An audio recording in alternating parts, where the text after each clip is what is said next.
anything, but not everything. Every decision that you make is a trade-off against something else. And that's true not just of your money, but also your time, which is your most valuable resource. So, what are you going to decide is most important to you? And how do you align your behaviors with that decision? Answering this is a lifetime practice, and this podcast is here to explore how to do that. My name is Paula Pant. I'm the host of the Afford Anything podcast, and today I am interviewing Tanja and Mark, a couple who now live in Tahoe, who are retiring. They've actually just retired at the age of 38 and 41. What's fascinating is that their early retirement journey only started 6 years ago. So 6 years ago, they decided that they wanted to retire early, and boom, now here they are, ages 38 and 41, done with work forever for the rest of their lives. So how did they do it? We're going to find out right now. Here's Tanja and Mark. Hey there. Thank you both for coming on the show. We are super excited to be here. Thanks for having us. Congratulations. You've just retired. Yeah, it still feels super surreal to say that, but it's true. I'd like to walk through your story. Tell me about when your early retirement journey started. And I guess to get to that, let's go back to where you were right before you began working towards an early retirement. So set the stage for us. Yeah, Mark and I have both spent pretty much full careers or full early retired careers in the realm of political and cause consulting. Those are the kinds of jobs that pretty much define you and require you to devote your entire life to it. So though we did have free time, we were working much more than 40 hours a week, and we were always reachable. And even when we were on vacation, we felt like we had to be checking our phones at all times. Mm-hmm. We liked the work that we were doing. We felt like it was important, but we also could see the toll that it was taking on us, just having that stress level all the time. And we saw some of our friends and colleagues aging quickly and that kind of thing, and felt like we just didn't know that we could do that forever, that we could do it for a full career without it taking some kind of toll on our health. How old were the two of you when you got married? We got married when I was 28. You were? I guess 31, 2008. Nice. Yeah. Oh, happy 10-year anniversary. Yeah. Later this year. Exciting. And so at that point, were both of you still thinking that you would be in your careers for the next rest of your life? Yeah, I don't know if we had thought that far ahead. I think we had just bought our first place. Just looking at where we were financially, we had struggled for years to figure out how we were going to buy, be able to afford to ever own a home, even in LA where we were living at the time. So I think at that point, while we knew, I think in some very vague, far off sense that we know we didn't expect to work till 65 and get a gold watch, we didn't certainly have any specific plans to walk away from our jobs as early as we are. It was more like we always said we don't want to work forever, but we didn't have a clue what that looked like yet. Okay. Mm-hmm. So then what happened? Walk me through the timeline. At what point did that idea start to shift? About 6 years ago, we consider really the beginning of the journey. A little over 6 years ago, when we bought our house in Tahoe, that was for us sort of a moment where I don't even think we had the full retirement vision put together yet, but it was the moment when we said to ourselves, we want to work toward being full-time in Tahoe, and we know that that's a pretty stupid career move. There aren't the kinds of jobs that we have in small places like this. We needed to be in a big city. We knew that that was kind of career suicide. We knew that we were getting into a house that we wanted to stay in forever. And so that was the beginning of really the big shift in our thinking. And then it was about 2 years after that when we came across a book called How to Retire Early by Robert Charlton that laid out the math of how to actually retire early. And the Charltons managed to do it in 10 years without ever making more than six figures combined. I think they never made six figures combined is what I mean to say. And they still did it in 10 years in Boulder, not a cheap place. So seeing that example, I think was when we really put like the very turbocharged plan into action. But we certainly weren't starting from zero at that point. We had kind of transitioned from one savings goal to another. Like after we bought our first place in LA, then we kept saving to buy the place up here, and then we'd kept saving in the meantime. So we had been saving for several years, but certainly not as aggressively as we did once we had that clear vision. Mm. And so you were living in LA when you bought the place in Tahoe. Yeah, and when we first did that, we were expecting to be splitting time. We didn't know what that would look like, but we both were telecommuting. So we figured, maybe we'll spend a few months in LA, and during ski season, we'll be up in Tahoe. And we weren't sure if we would rent out either place necessarily, but it's interesting as we're recounting this to see the way in which, even though we're not real estate investors, the way a lot of FI people are, the way sort of our real estate choices did end up sort of shaping the path we were on and our ability to get to think about FI and move to early retirement. So we were splitting time between LA and Tahoe, and we just found that we were less and less frequently getting down to LA. We were just spending all our time up here and really loved it here, the community and all the things that we can do here. And so then, we started jokingly talking about our 10-year plan where, we said, it would be kind of cool, like if we sold our LA place, instead of paying that mortgage, we could stock that into the market and maybe we could retire in 10 years. But that was without doing any math. I was just thinking that, that amount of the mortgage times 10 years would add up to a lot of money. And so then jokingly, I would shave a year off and call it, let's try our 9-year plan, our 8-year plan. But this was not really a plan. This was like a running joke. It took a while before it became a real plan. But then once it did, it ended up from start to finish having only been the 6-year plan. Wow. What was the beginning of the actual planning, the hard planning stage? And by hard, I mean like the serious planning. Was that when you got the book by Robert Charlton? Yeah, we are both definitely spreadsheet nerds. So we had both had spreadsheets for years. I had been really tracking the net worth side, and Mark had been doing retirement projections from, I think, even before we met. That's something that you always did. So he had been amazing at doing 401k from like a very early age in his career. I was a bit later, but still, I think on the early side. So the plan that we created was really focused on taxable savings and on paying off the house, in addition to continuing to do the traditional retirement savings too. But that was after the book that we assigned the numbers to it and kind of figured out what our magic, what we call phase 1 retirement number is, the number that we need to get us until 59 and a half, because it's our preference that we don't spend the tax advantage dollars now, but we save those for later. Should we need them for healthcare costs, or so that maybe we can live a slightly nicer lifestyle when we get to our later years?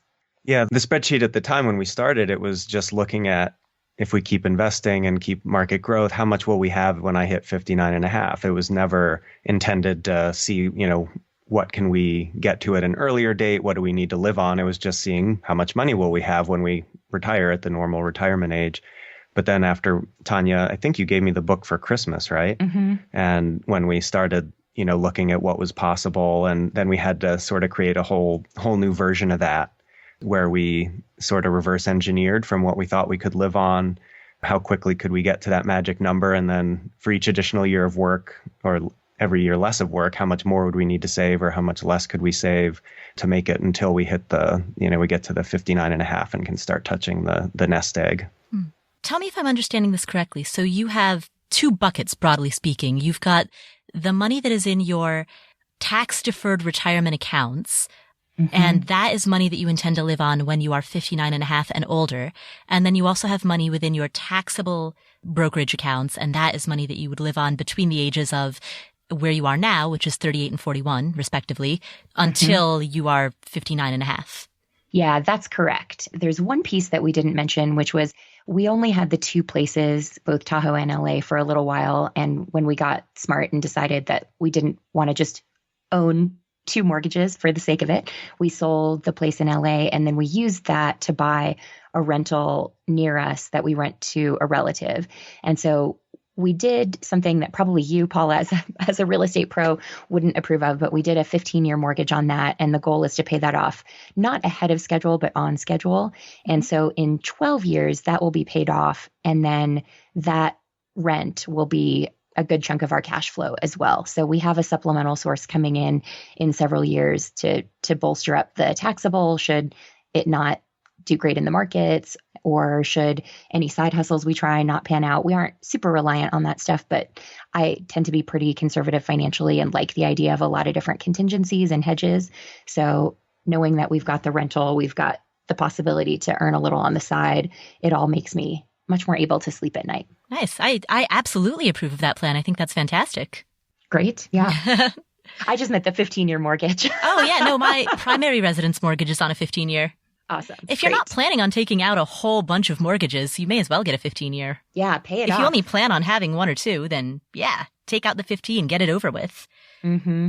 Once you developed a plan for early retirement, how did that impact your day-to-day relationship with money? Did you have to start saving more? Did you begin side hustles? What happened next in the immediate term?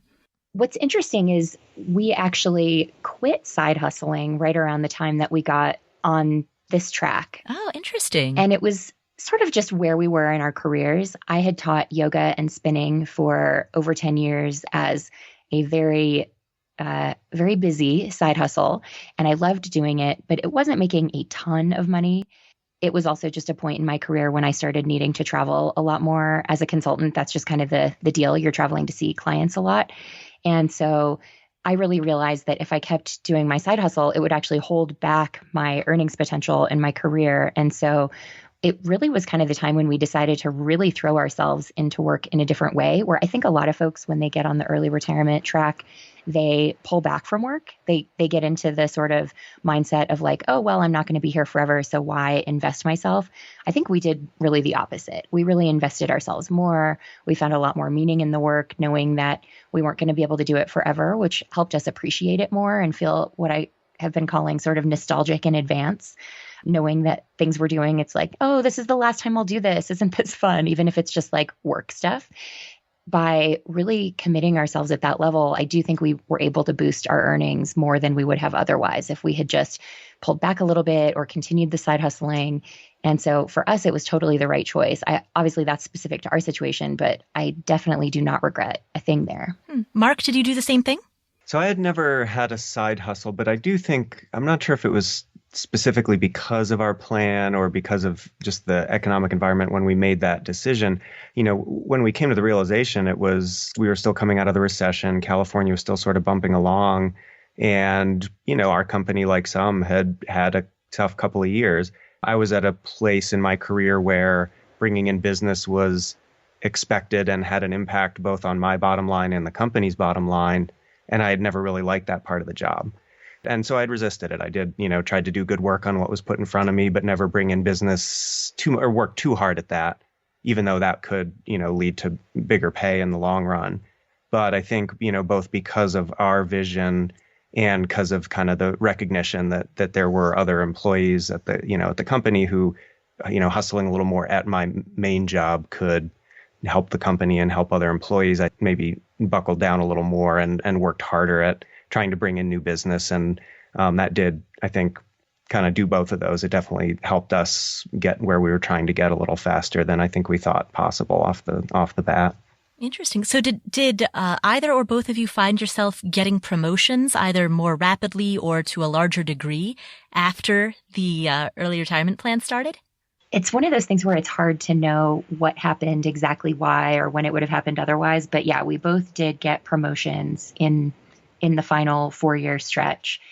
It was both great to get them and kind of weird knowing like, okay, last one. Nostalgia in advance. Yeah. And for me, it was even a little awkward because I got promoted to partner at the end of last year. A year when we knew full well that we were giving notice at the end of 2017.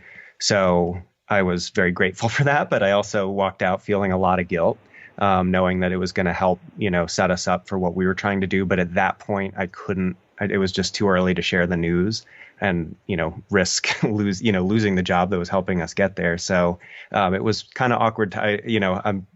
I'm very grateful for that promotion, but I definitely felt some ambivalence and guilt walking out with it and knowing that I couldn't say anything for another 9 months. Mark, how did you deal with that? How did you work through that? I was careful not to, I wasn't asked to kind of sign anything, to make any commitments, anything like that. I think I was actually really lucky because if I was ever asked to commit to anything beyond 2017, I wasn't going to do that, dissemble or be dishonest about, my future plans. But I think just luckily, I never was at a point where I had to commit to anything long term or sign any kind of contract or anything like that. That would have been, because then I think I would have had a real problem and either needed to say something or sooner than we were comfortable saying, outing ourselves, or because I just wouldn't have been comfortable, being dishonest. And I think like this last year, when there were moments where we had colleagues where like if their value was questioned, or like when you thought about having future conversations at the firm, we both had a lot of like telltale heart moments where we kind of like felt like we needed to share our secret. And I think it's still a little bit miraculous, especially for me, that I managed to not spill the beans early. Yeah, because since we both work in politics, and me especially with campaigns, getting near the end of 2017, you're lining up business for 2018 and, signing on to campaigns, things like that. So by September, it did get to the point where it was the weight of it, of having the secret, was definitely starting to weigh on me. And when we finally did give notice in October, that was a huge relief for sure. Were there any points throughout that journey when you doubted or questioned your decision to retire early? Speaking for myself, I don't think the decision at all, ever. Getting closer and closer to the date, I started worrying more and more about the math, even though our spreadsheet said we're fine. And Tanja has a long list of contingencies if things don't go the way we need to in the market. But it's pretty hard to, not come up to this, jump off this cliff and come up to the edge without feeling some nervousness around it, for sure. Yeah, I think there have been some circumstantial things that have been challenges to our thinking, particularly seeing that this bull market is still continuing. We know very well the risks of sequence of returns and all of what that could mean if we retire at the wrong time and just happen to have like a really crummy market for a few years.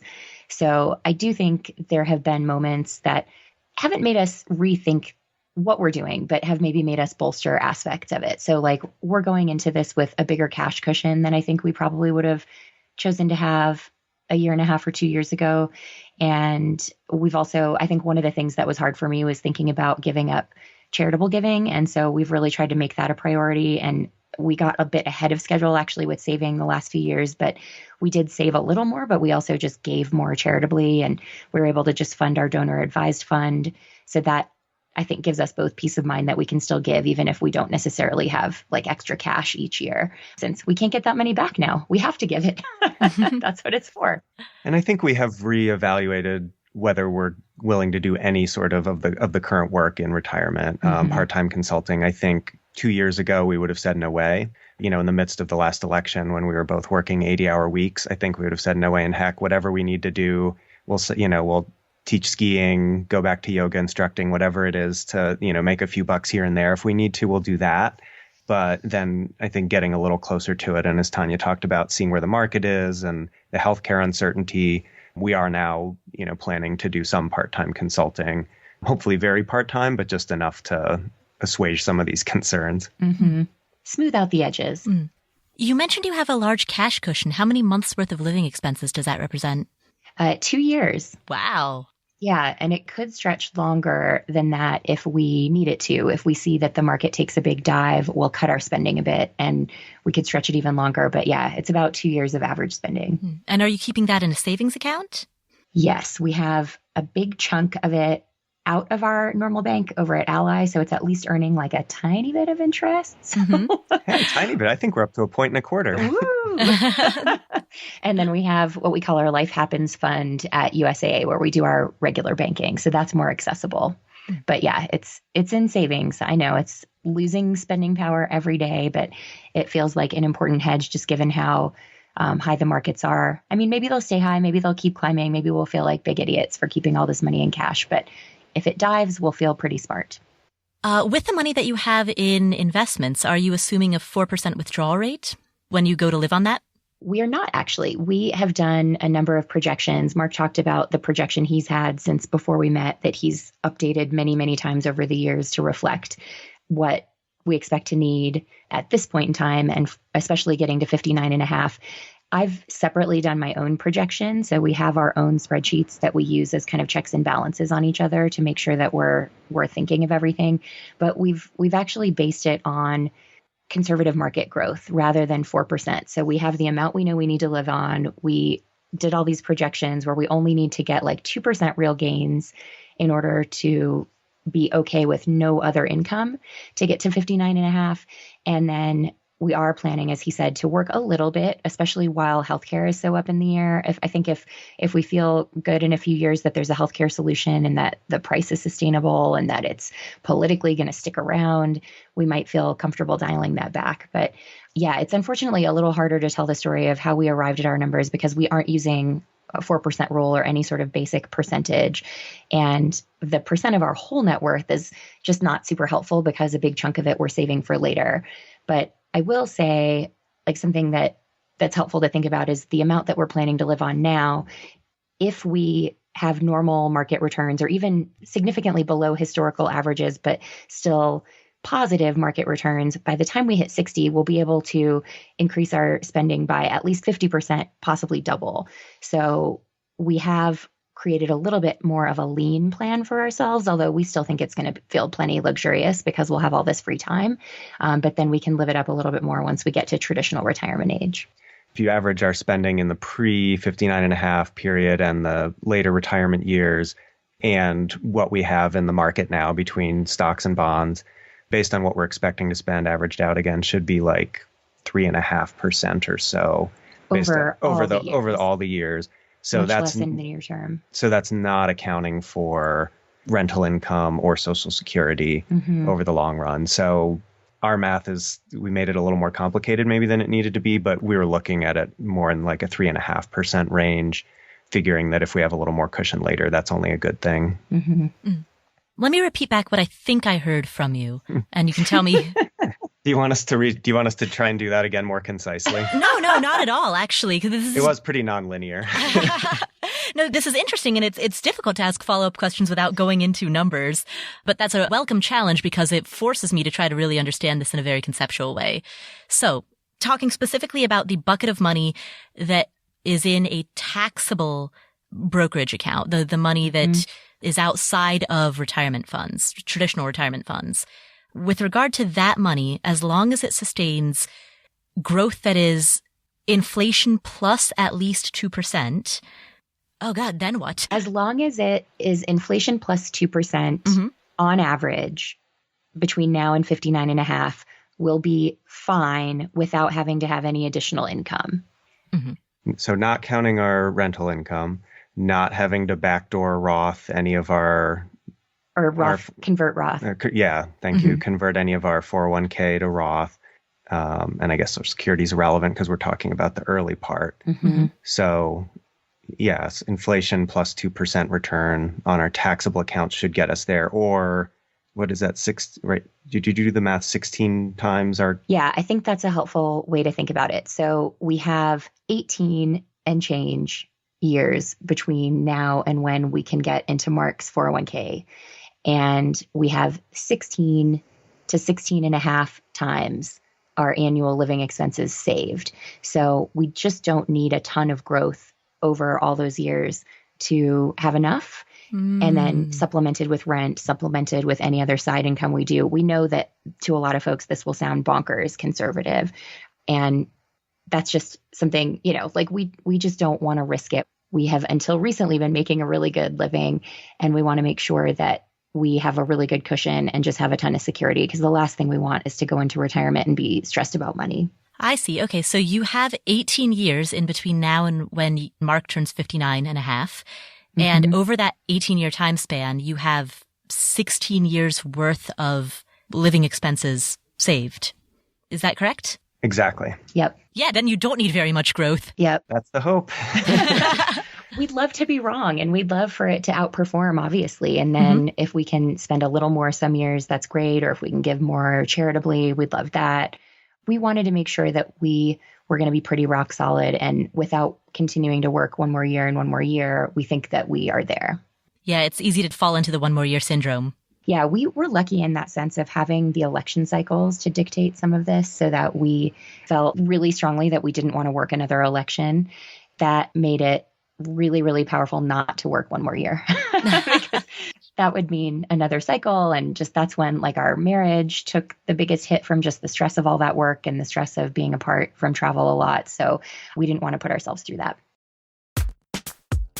We'll come back to the show in just a second. But first, Do you have fitness goals this year? If so, check out Beachbody On Demand. They're an online fitness streaming service that gives you unlimited access to a wide variety of highly effective world-class workouts, and they give you extensive nutritional content.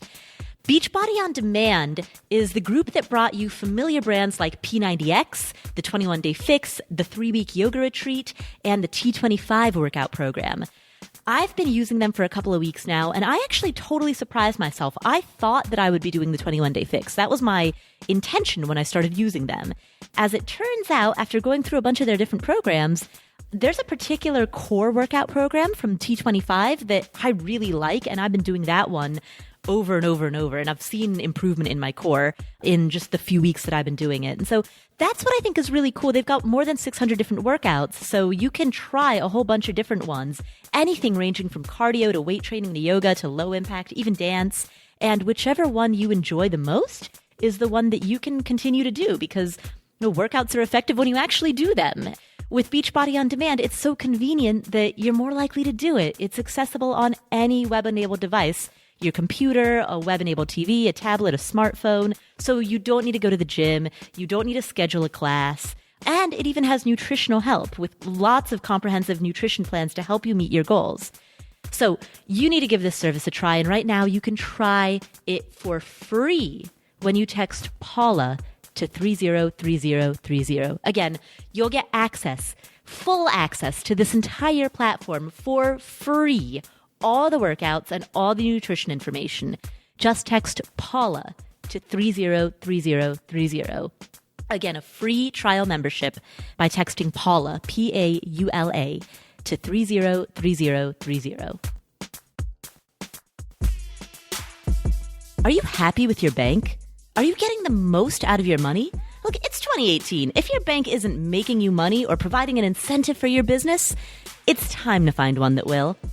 Leading personal finance site Go Banking Rates is back for the 6th year in a row with their Best Banks rankings.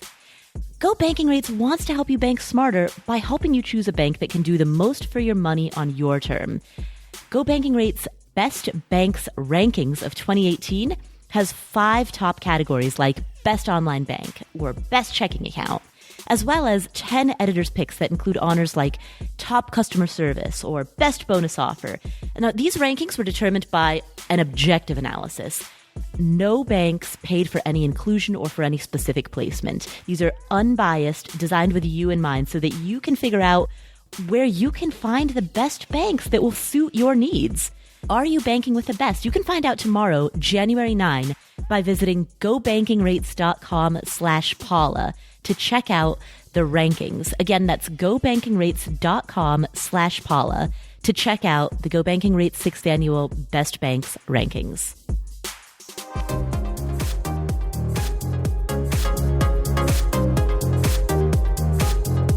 How did you determine what you believe that your cost of living will be in retirement? Do you think it will change significantly from what it is now?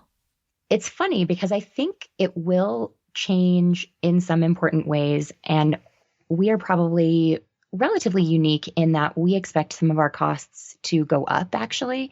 I have traveled so much for work in the last several years that I've had a lot of my meals paid by work and by clients. And so we actually are going to have to buy more groceries.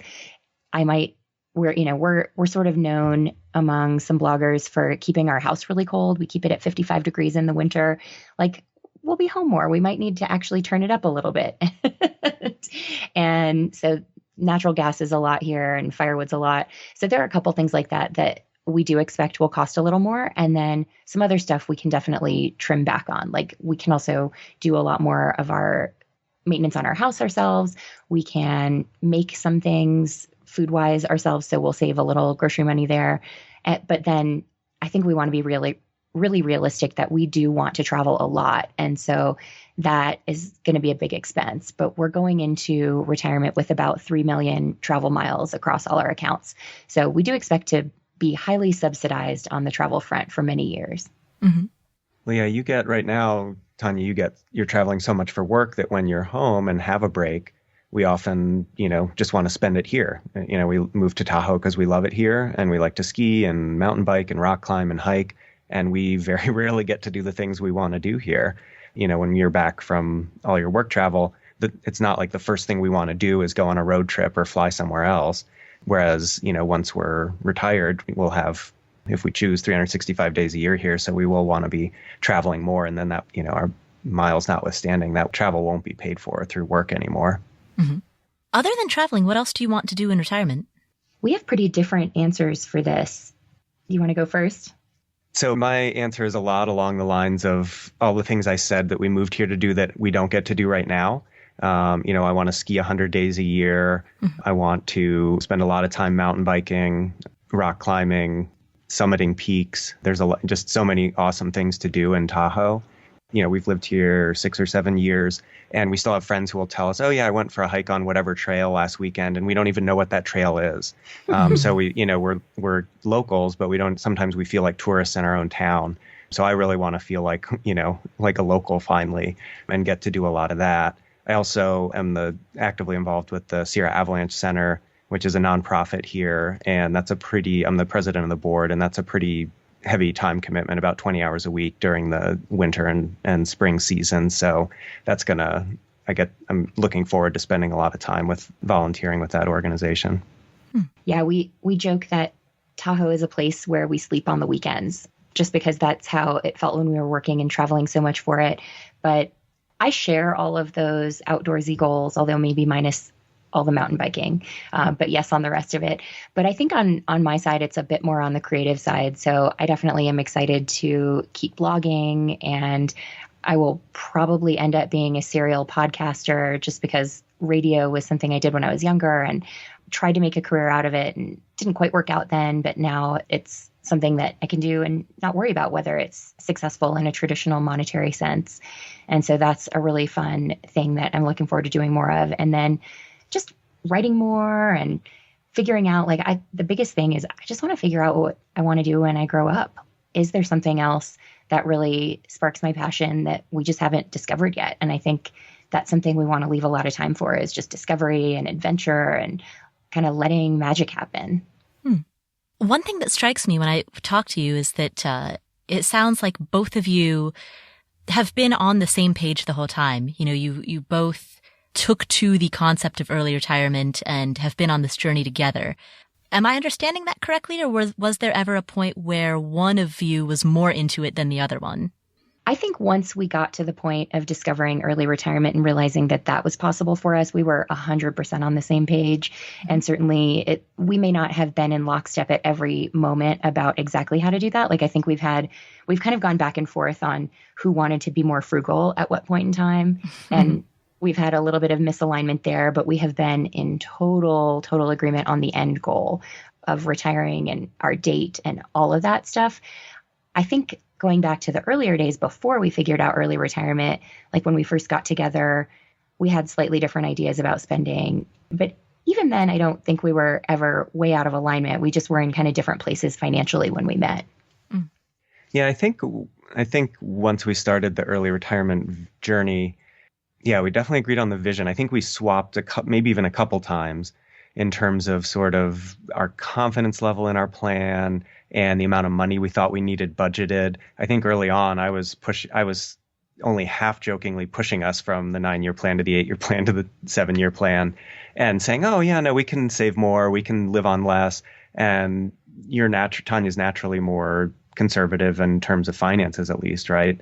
But then as the dates started getting closer and it sort of felt like a point of no return with giving notice, then suddenly I was probably the one who was much more rethinking all of our assumptions. Is this enough? Yeah, where a year ago I was like, can I quit now, please?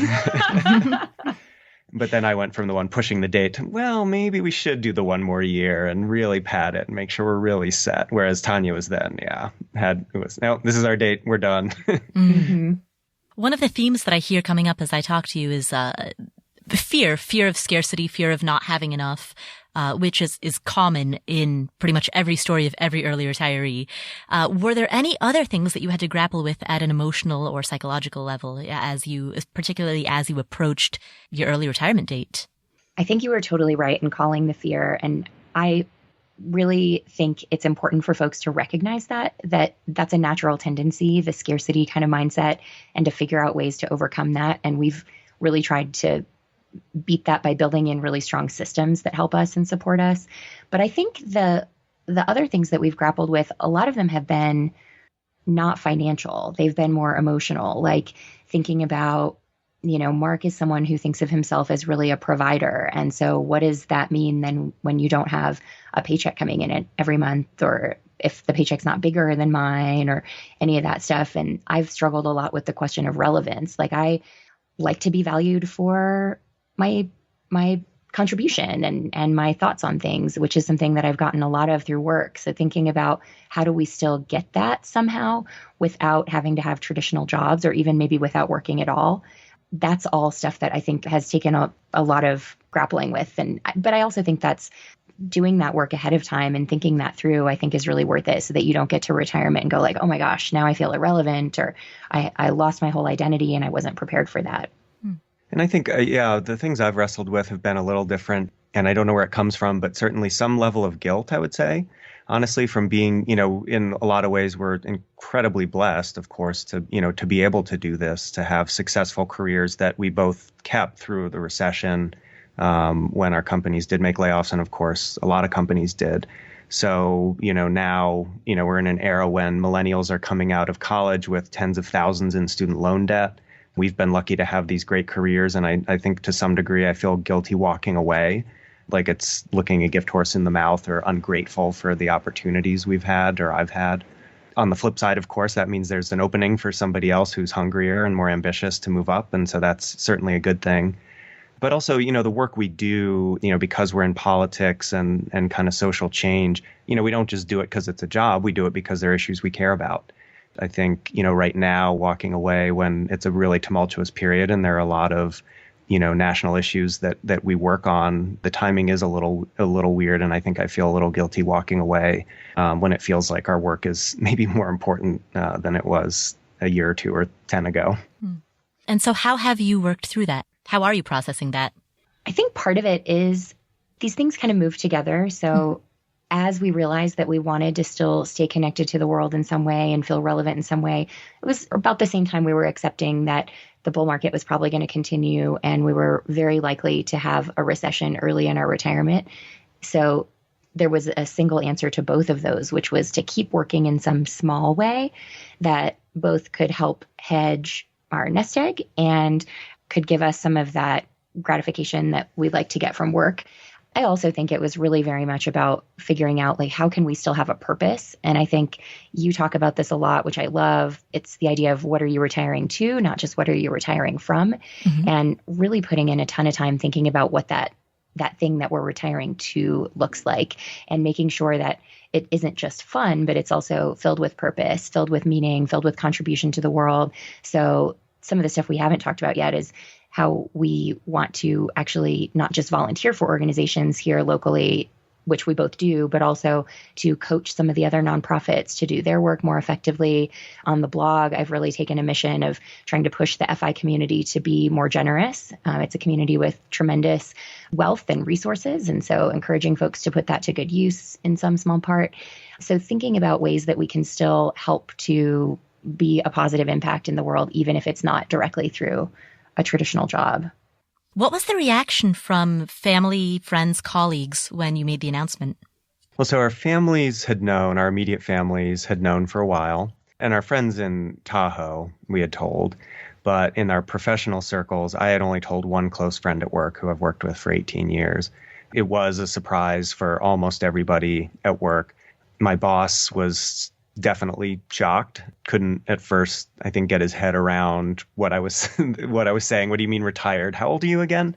And that living in my company's based in DC. It's an expensive area to live, so the idea of retiring early there would probably be a lot more expensive prospect. Certainly in the circles that both of our colleagues run in, where you're paying for nannies and housekeepers and going out to dinners a lot. And if you're not, you're probably doing takeout. So the idea of retiring with that kind of budget is pretty hard to fathom. Of course, we're talking about a very different lifestyle. So that was right at the top. But then rest of my colleagues, I would say, for the most part, very surprised. at first, but then, a mix of sort of admiration and jealousy and certainly understanding. I mean, nobody who I work with fails to understand why you would want to have some more work-life balance than our jobs really afford. I got a notification from one of my credit cards letting me know that there had been fraudulent activity. And so they're shutting down that credit card, a whole bunch of stuff I have to deal with. You better believe I'm going to be watching my credit really closely. And I'm going to be doing that through this awesome website called Credit Sesame. Will and I are both members of Credit Sesame. We've had accounts with them for years.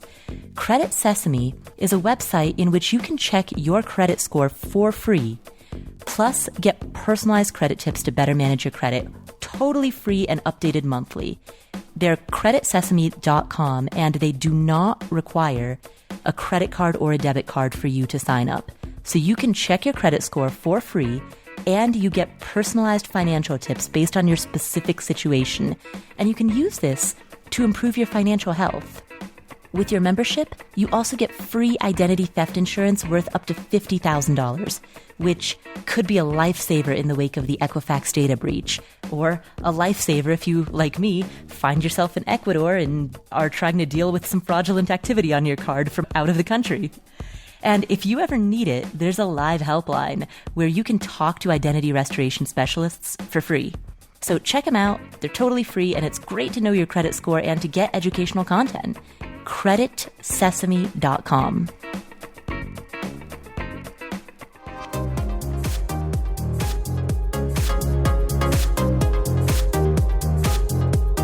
Yeah, and I would say on my side, my original boss, who I told first, definitely had some of that shock and disbelief for a moment, but then very quickly got to a really supportive place. And I've, in fact, been completely overwhelmed by how supportive everyone was and how many people said some version to me of, "You'll never regret this." And these are from folks who devoted their lives to this type of work. So that really meant a lot to me. And then I think friends and family all have been universally supportive. I do think it is sort of the mythology out there of folks asking you like, "Oh, well, won't you be bored if you retire early?"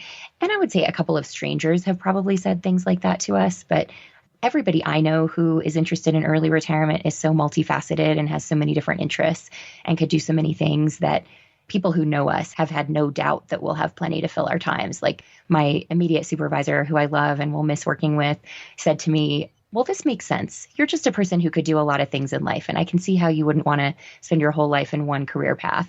And I was really touched by that. But I think that sums up pretty well a lot of the reactions we got. But I think it did seem maybe particularly shocking to a lot of the people we work with because they're, the fields we're in are full of very ambitious, driven people who don't have a lot of hobbies outside of work sometimes.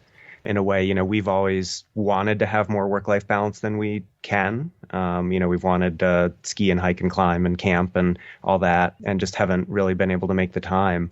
So the thought of it from the world that we come from was a little, I don't know that you don't know anybody else at work who said, "Oh yeah, I know somebody else who retired at 40 or somebody who did this," right?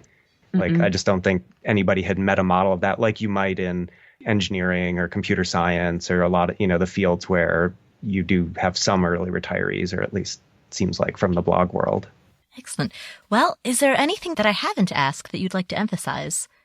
Yeah, I think the thing that I just feel like has been so essential to our journey, because there's a lot that we haven't gone into, like in the years before we got onto this path, we were saving, but we were also spending a ton. Mm-hmm. And we have always been folks who just like to say yes to things and say yes to experiences. And so if friends said like, "Hey, we're going to go out to dinner at this expensive, trendy place. Do you want to come?" We'd say, "Of course." And if there was an opportunity to do a trip or take a cool vacation, we would do that stuff. That was before we got a little smarter about doing that through a little bit of travel hacking. We wouldn't call ourselves pro hackers by any means. I think we definitely have never thought of ourselves as like whiz savers. We are not the super frugal folks for whom saving a high percentage of our income comes naturally. In fact, when we have tried to budget, we have failed rather miserably at it. So I think a big part of our success has really been about not defining ourselves by some of those failures, but recognizing that all that was really just not having the right system. So the key to everything that we've done, other than just buying less house when we moved to Tahoe or when we bought the Tahoe place than we could have, the banks would have happily lent us 3 times as much as we ended up borrowing, but we didn't want to pay that much. Mm-hmm. Other than that, it's really been about automating as much as possible and what I always call hiding money from ourselves. Like we've for years split our paychecks so that a big chunk goes to savings and then another big chunk goes into our investments automatically. So we don't have that decision fatigue every month of like, oh, well, we could invest this money or we could go like have a really nice trip or do something else, like buy some new skis. We just remove as many of those questions as possible. And then over the years, as our income has gone up, we've been very diligent about banking raises and also banking bonuses so that we don't budget for that stuff mentally before we have it. When our income's gone up, we don't let ourselves feel that raise and suddenly think that we need to spend more, that we deserve a new car or whatever it might be. But that's not about us being super disciplined, which I actually don't think we are. We're both, when left to our own devices, very likely to sit on the couch and eat junk food if we don't tell ourselves to do something better. So that I think is just something that is talked about a little bit, but I would call systems the entire secret of our success. And I really can't overstate that at all. Like I think anyone who doubts their ability, like you just haven't found the right system yet. So keep playing around with systems until you find the right one for you. And when you say systems, you're largely talking about automation. So automatically diverting a portion of your paycheck into savings and investments, for example.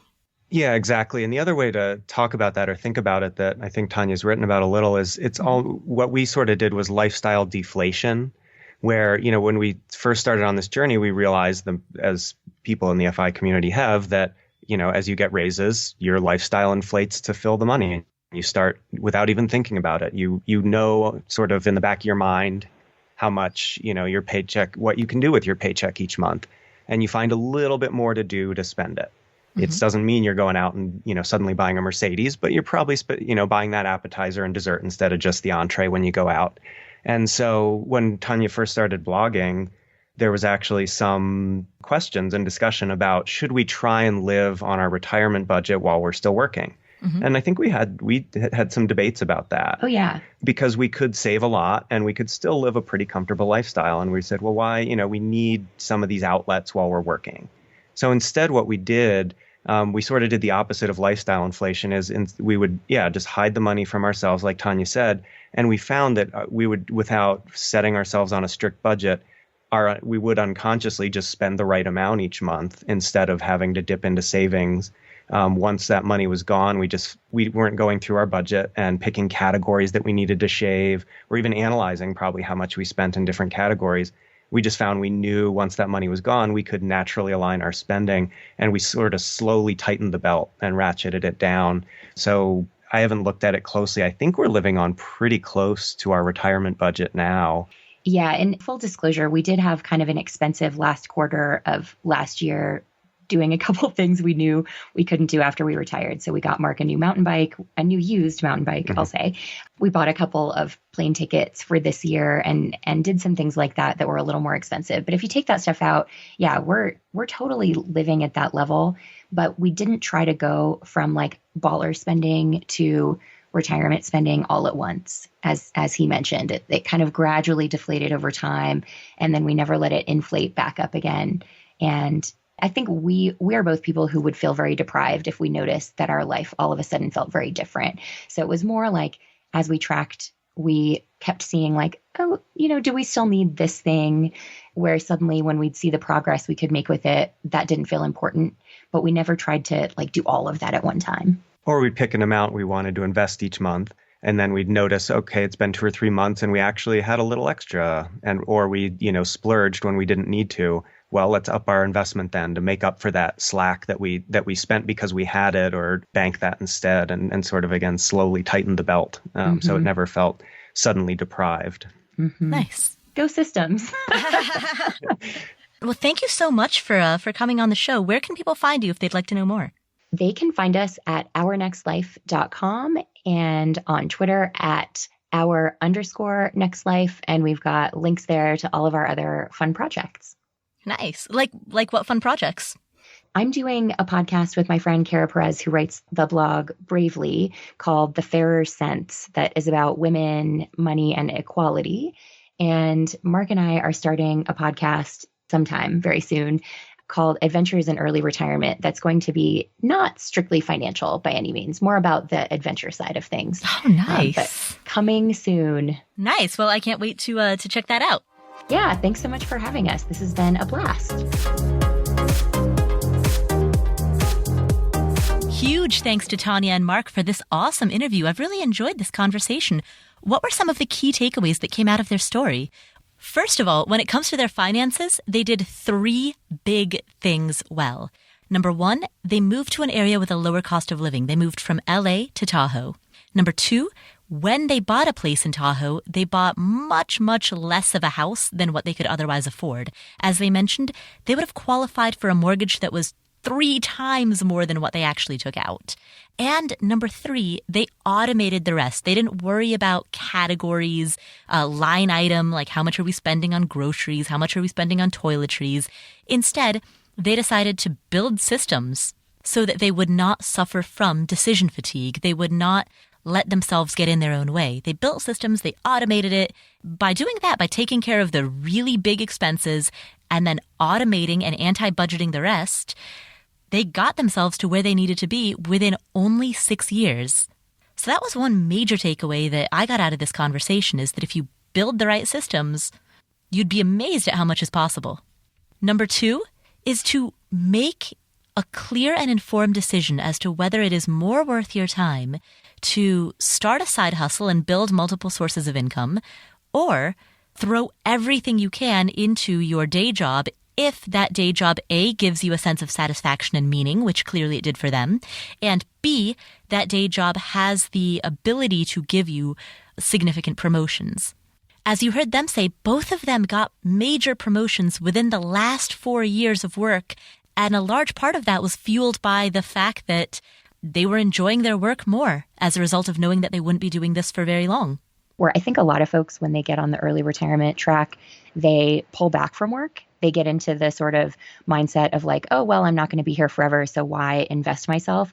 I think we did really the opposite. We really invested ourselves more. We found a lot more meaning in the work, knowing that we weren't going to be able to do it forever, which helped us appreciate it more and feel what I have been calling sort of nostalgic in advance, knowing that things we're doing, it's like, oh, this is the last time I'll do this. Isn't this fun? Even if it's just like work stuff. Now, of course, this is an individual decision because it depends very much on what industry you're in and what job you have. The industry that I worked in, there was no way I was going to be able to get a good promotion. So I knew, for me, when I was in the 9-to-5 W-2 traditional employment world, I knew that it was far more worth my time to build side hustles rather than to try to earn more at my 9-to-5 because that just wasn't going to happen. But that's not the case for everybody. So if you are working in an industry or at a company that has good opportunity for advancement, that's something you'd want to consider. And then chief takeaway number 3, use your retirement to express all of your talents and skills, not just the ones that you've been expressing at your day job. Everybody I know who is interested in early retirement is so multifaceted and has so many different interests and could do so many things that, you know, people who know us have had no doubt that we'll have plenty to fill our times. Like my immediate supervisor, who I love and will miss working with, said to me, when I told her, she said, well, this makes sense. You're just a person who could do a lot of things in life, and I can see how you wouldn't want to spend your whole life in one career path. As we chatted about, it's not about retiring away from something. It's also about retiring into something. Mark already volunteers for a nonprofit 20 hours a week, and he's going to continue to do more and more of that. Tanja is interested in creative pursuits, and even if those creative pursuits aren't traditionally financially successful, as sometimes artistic or creative pursuits may or may not be, she's still able to produce and create in a way that she wasn't able to when she had a demanding day job. So that's the third and final takeaways. If you are interested in financial independence, ask yourself why. Not just what are you trying to escape from, but what are you going into? Recognize some of the emotional needs that you'll have, the need to feel as though you're accomplishing something, then perhaps even the need to feel as though you're a provider for your family, and then find ways to be able to fulfill those needs and get that external validation without a traditional career or a traditional job. Because those needs are never going to disappear. not unless you're extremely self-actualized. So in the interim, while those needs are still there, find ways that you can express those and fulfill those without having to rely on a traditional employer for that. Thank you so much for tuning in. Best of luck to all of you who are on a journey towards financial independence. I know many of you who are listening have incredible skills and talents and ideas to share with the world. And so I hope that those of you who are striving for financial independence reach it so that you can be your best selves in this world. My name is Paula Pant. I'm on Instagram at Paula Pant. Thank you so much for tuning in today. If you like this episode, please share it with a friend, and I'll catch you next week.